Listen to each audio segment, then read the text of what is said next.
Welcome to Premier League drama, Molineux edition, where the football is intense, the red cards are flying, and Arsenal somehow keeps their title dreams alive. Yes, folks, it's Wolves versus Arsenal, a match with more plot twists than a Nollywood soap opera and officiating decisions that made everyone question reality. In today's episode, Arsenal pulled off a 1-0 win, but not without gifting us moments of sheer chaos. Red cards, missed chances, and a performance so scrappy, even Wolves fans thought, we could actually win this. Oh wait, never mind. Let's dive into this footballing melodrama. 1. The game, when football meets survival horror. Arsenal walked into Molineux like a lion ready to pounce. By halftime, they were more like a wounded gazelle trying to hobble away. Miles Lewis-Skelly, an 18-year-old breaking records faster than Arsenal breaks hearts, decided to make history as the youngest gunner sent off in a Premier League match. A tackle so poorly timed, even VAR needed a coffee break to process it. For Wolves, this was their golden chance. João Gomes, however, thought, what's better than one team playing with 10 men, both teams playing with 10 men? A reckless challenge later, and he's off the pitch too. The crowd? A mix of disbelief and, well, this feels about right. Red cards are the new goals. Collect them all like Pokemon. João Gomes looked at Arsenal's situation and thought, hold my beer. 2. Calafiori's moment, the decisive goal. And then in the 74th minute, Riccardo Calafiori did what Arsenal strikers couldn't. Scored a goal. One shot, one moment, one glorious finish to send Gooners into a celebration that could rival New Year's Eve. The best part? Wolves' defense watched it happen like spectators at a fireworks show. Calafiori's goal was so clean, even Wolves fans clapped before realizing what had happened. Wolves' defense? A lovely example of synchronized standing. 3. Wolves. Opportunities missed. Now, let's talk about Wolves.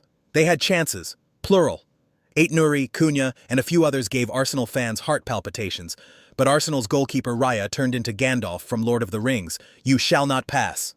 Meanwhile, Wolves played like they were allergic to scoring goals. Wolves had 70 minutes to capitalize on Arsenal's red card. Instead, they played like they were waiting for Arsenal to send a formal invitation to score. Cunha had more near misses than a YouTuber reading hate comments. 4. Fan reactions. Arsenal vs. Wolves. Arsenal fans. Gooners were ecstatic, maybe a bit too ecstatic. You'd think they'd just won the league. Posts flooded X, formerly Twitter, celebrating this gritty performance, while conveniently ignoring that Wolves are barely floating above the relegation zone. Oh, and Miles Lewis-Skelly's red card? Arsenal fans called it harsh, because nothing screams bias like defending a tackle you wouldn't even try in FIFA. Wolves fans. Wolves fans, on the other hand, were livid. Comments ranged from dismal to, we couldn't even lay a glove on Arsenal. One fan wrote, we had an extra man and still couldn't score. Aston Villa is going to eat us alive. And João Gomes? Let's just say he won't be getting Christmas cards from the Molineux faithful. Arsenal fans celebrating this win is like throwing a parade for fixing a flat tire. It's good, but let's calm down. Wolves fans are basically auditioning for a group therapy session at this point. 5. The numbers. Stats don't lie. Let's break it down. Wolves had 9 shots, 4 on target, and an XG of 0.58. Arsenal?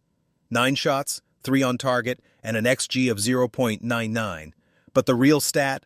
Arsenal finally got a clean sheet. After 10 games. I guess miracles do happen.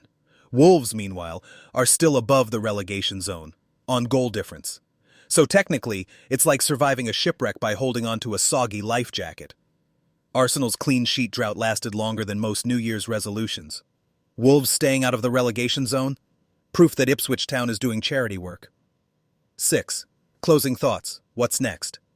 For Arsenal, this win keeps their title hopes alive. Barely.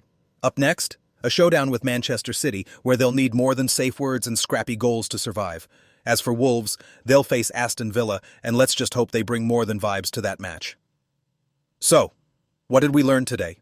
That red cards are the spice of life? That Arsenal can still win ugly? Or that Wolves might need a prayer hotline to survive the season? Let me know your thoughts in the comments, like, subscribe, and join me next time as we dissect more Premier League chaos. Until then, keep your tackles clean, and remember, football is just a game, unless you're Arsenal or Wolves.